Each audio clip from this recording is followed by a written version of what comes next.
जादुई जंगल का मुहाफिज। बहुत पहले की बात है, एक दूर दराज पहाड़ के दरमियान घिरा हुआ जंगल था जिसे सब लोग जादुई जंगल के नाम से जानते थे। इस जंगल की खास बात यह थी कि यहाँ पर पौधा, दरख्त और जानवर अपनी जुबान में बात कर सकते थे और हर शाम जंगल के अंदरूनी हिस्से से एक जादुई रोशनी निकलती थी जो पूरे इलाके को रोशन कर देती। लेकिन इस जंगल का सबसे बड़ा राज वो जिन था जो इसकी हिफाजत करता था।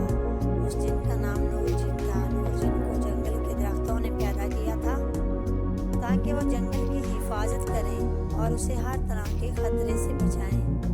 नूर जिन अपनी जिम्मेदारी को बहुत संजीदगी से लेता था और हर लम्हा जंगल की हिफाजत के लिए तैयार रहता था। एक दिन एक लालची सौदागर जंगल में आया। उसने सुना था कि जंगल के अंदर नायाब जड़ी बूटियां और कीमती जवाहरात छुपे हुए हैं। वो जंगल की दौलत को हासिल करना चाहता था ताकि अपनी दौलत में इजाफा कर सके।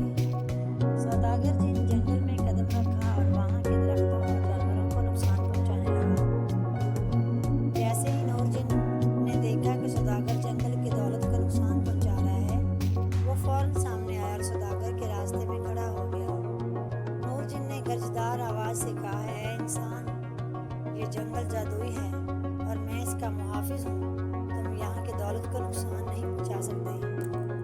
सौदागर ने खौफजदा होकर नूर जिन से माफ़ी मांगी, लेकिन नूर जिन ने कहा, अगर तुम वाकई माफ़ी चाहते हो तो तुम्हें इस जंगल की मदद करनी होगी।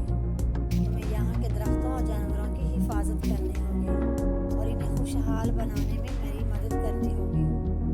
सौदागर ने वादा किया कि वो अपनी ज़िंदगी का बाकी हिस्सा इस जंगल की खिदमत में गुजार देगा। नूर जिन ने उसकी माफ़ी कबूल कर ली और उसे एक खास जादुई ताकत दी जिससे वो जंगल के दरख्तों और जानवरों की देखभाल कर सकता था। उसके बाद सौदागर ने नूर जिन की मदद से जंगल को दोबारा खुशहाल बनाया।